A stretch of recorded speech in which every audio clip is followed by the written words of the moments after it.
Yep, it's 70 degrees out here today. We're both in short sleeves, and it's just warm. Now, I would be worried we were going to get tornadoes and some serious cold front passing through, but Dawn says no, not this time. Sometimes when it gets too hot here in February, it's a bad thing. Woo! It's windy though. Hi, Ruby. You ready to go for a ride? I know you are.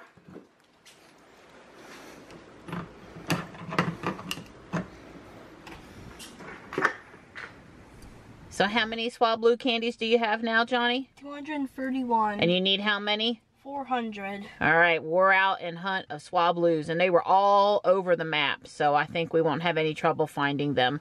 And we've got a little bit of rain in the area, but not a lot. It's not reaching the ground. It's just kind of gray out there. We're at our local, close to the house park, catching the first Pokestop of the day. All right, Johnny and I are here at South Park where the splash pad is, and we're gonna walk the track and see how that works for our incense and Swablu collecting. So I've got about 1,600 steps. Hopefully I can pick up a couple thousand here at least. Johnny may not be totally happy I have him out here walking. It is Pokemon Go, you know. All right, this is the second time around. And last, I should add. He's giving me a hard time. It's just going to be a half a mile. I asked Johnny to go for a third time. What did you say, Johnny? I'm only doing it because I love you. He's only doing it because he loves me. He says, please, not a fourth time. All right, this is time number 4. I lost Johnny though. He's in Ruby. This should be a mile. How many steps did you get? 2,205. I'm at 4,269 now, so about 3,000 steps. Felt good. It's nice out there. It's windy. Just a little spit of rain. Don, if he runs today, he'll like it.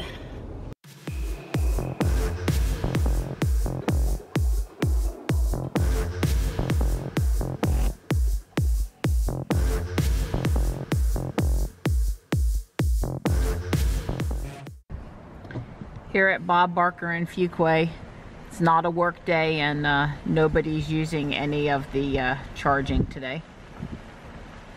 On a weekday, this would all be full with Leafs and a Tesla, maybe a Volt also.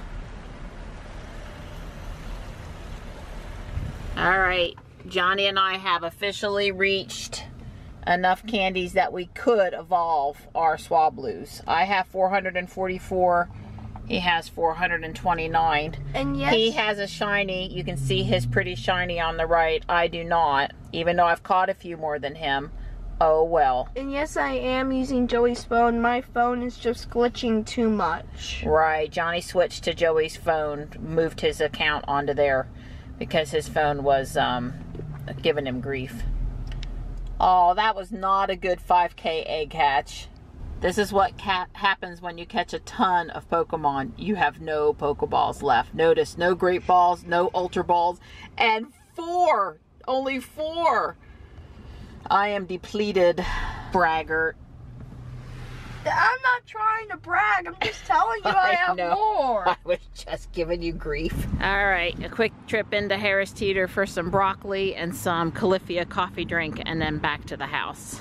Mission accomplished. Well, doesn't that look pretty? And that. And that.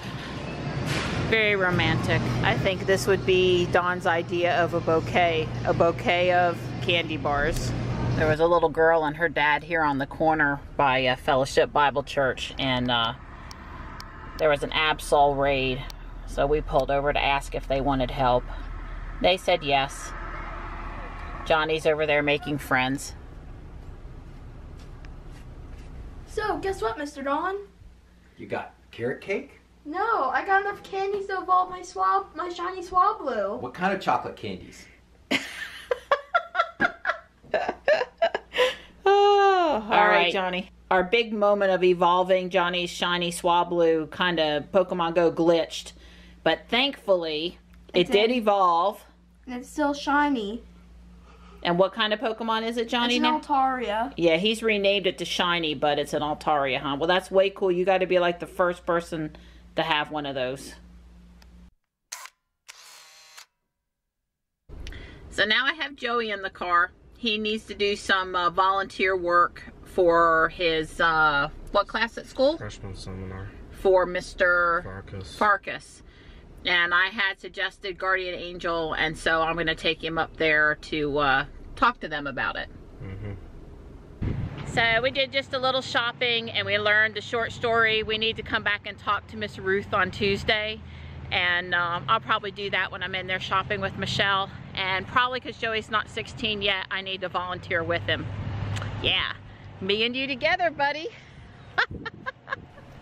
I've been following a discussion in one of the Tesla groups that I'm a member of on Facebook about privacy and the Tesla app.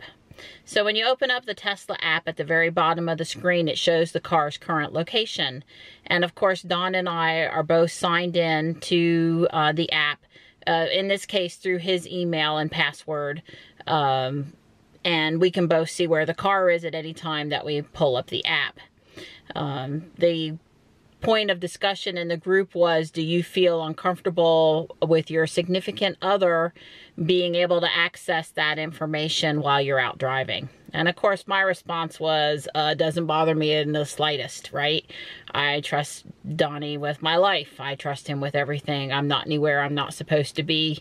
You know, his biggest concern would be that I've stopped to shop yet one more thrift store maybe, but nothing too serious. So, and of course, I'm sure there are some folks that do care a little bit more about their privacy, possibly. So, it was just kind of a feeling. I think the general rule of thumb was, no, in our family, we don't care. I think that most people didn't care. There were a few that did, but most didn't.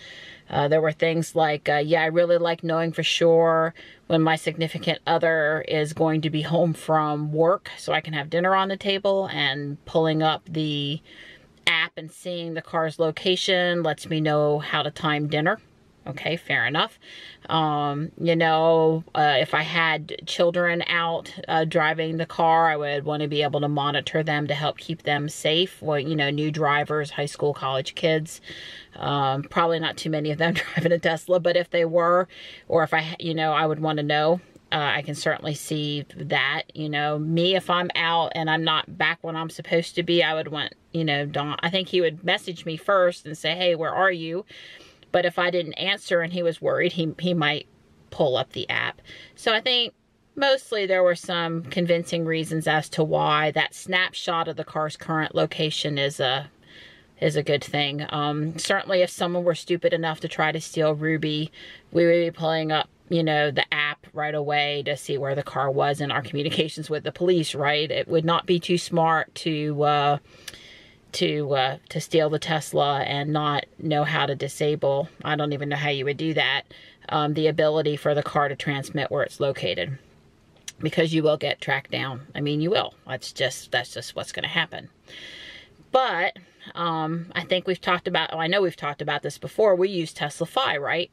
So while the Tesla app just has where the car is right this second, Tesla Fi app, a third-party vendor app, also has permissions to Tesla, which in our case we've granted it, and we have to re-grant that every 45 days. Don puts an entry on the calendar to remind him so we don't lose any data there. That it's pinging the car all the time, every few seconds, and it's keeping a log of the speed and the car's location and whether it's in park or drive, and just all kinds of information about the car. And one of those things is, you know, the GPS location, and it will, every time the car goes into park, it creates a record of where the car is stopped. So if I just do a hill hold at a Pokestop, it won't mark that I was there. But if I actually put the car in park, it will, with a little map, and it'll even say what that business is. Sometimes it doesn't know, and you can go and put you can change the name to identify what that stop is, or you can, you know, add some other information. So my point is that if you share your user ID and password with your spouse or significant other, you're basically also possibly sharing all of the car's history about where it was parked, because not history prior to starting Teslify, but everything once you start it forward is going to be remembered. We can go back in there on the calendar and look, you know, we can see where I was on August the 3rd at 3 p.m. in the afternoon if we want to. So there's really the potential there for a lot of information. And again, I don't care. Don knows I'm out playing Pokemon Go. He knows I've gone to Whole Foods. He knows I'm at Walmart. He knows I've run into Target. You know, he just knows, because I'm, you know, talk to him about where I'm going anyway, and I'm doing the vlog, so I'm taking videos of where I am. I mean, there's just all kinds of proof, right? But if you were a person that was concerned about that, I want to say, though, that this isn't just a Tesla thing, right? I mean, there were cars equipped with OnStar for years that people could have tried to access that information or hacked into it. Google has location services. Don and I have also enabled that so that we can see each other's locations. For example, if he's out in his run and I really, really was worried about him and needed to know where on his run he and his phone hopefully were, I could try to look that up on Google, because he's not in the car then, right? So there's lots of ways to track location. This is not just a Tesla issue. It's nothing Tesla is doing wrong. As a matter of fact, I think Tesla is very careful with our security. Again, you would have had to have given out your Tesla token or your user ID and password in order to have someone to have access to that information. But, you know, Don always says that the biggest risk to your personal security is your cell phone, because law enforcement and hackers and all kind of thing can ping you on the cell tower and know where you are based on your phone. So the first thing, if you were most concerned about your privacy, your personal security, would be not to have the cell phone, right? That's the biggest probably culprit in you know, your security and privacy. But I did want to just talk for a minute, because it is, you know, I think particularly with women, but just everyone that drives a Tesla ought to, you know, give just a little bit of thought, and hopefully we all are honest and love our significant other, and we don't really care that they, you know, we're perfectly fine sharing the app with them and our user ID and password and knowing where each other is. And it's actually a positive safety thing for us, but it is just a little food for thought that there is that much of a record of where you were. Another thing too, every time you use your Visa card or your debit card, they're collecting data on you, your shopping preferences, so they can target you with ads. You know, every time you're searching on Google, every time you go on Amazon, every time you're on Facebook, you know, you'll go on Amazon and you'll look at something and then you'll log into Facebook and you're getting ads for the thing you looked at on Amazon. So this is just one other area of, you know, where we're being watched.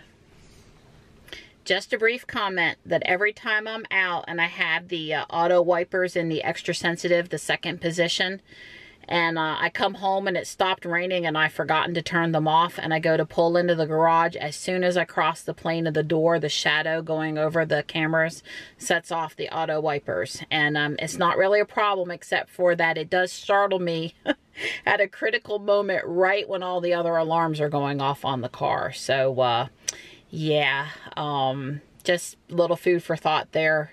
I guess no harm done in leaving the auto wipers on for an extended period of time at that setting, right? But probably a little extra code running there. Is the windshield wet? Is the windshield wet? Is the windshield wet? Probably ought to, you know, turn them off when it actually stops raining. Yeah, I drove a whopping 22 miles today, and you know, this current trip is 3 miles and 27 minutes. Well, that's because I've been sitting in the driveway filming. But yeah, I'm sure the total trip time for today is really large due to playing Pokemon, and the total miles is really low.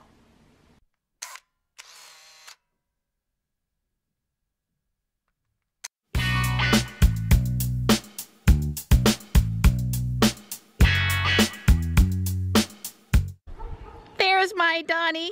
He's got his run over with. There's that my run's done smile. Woo! Now they aren't all blooming, but I just had to show you that we have our first daffodil of spring. My winter daphne is ready to bloom. And wow, I even see a helleborus flower over here popping through. Isn't that special? Spring's right around the corner.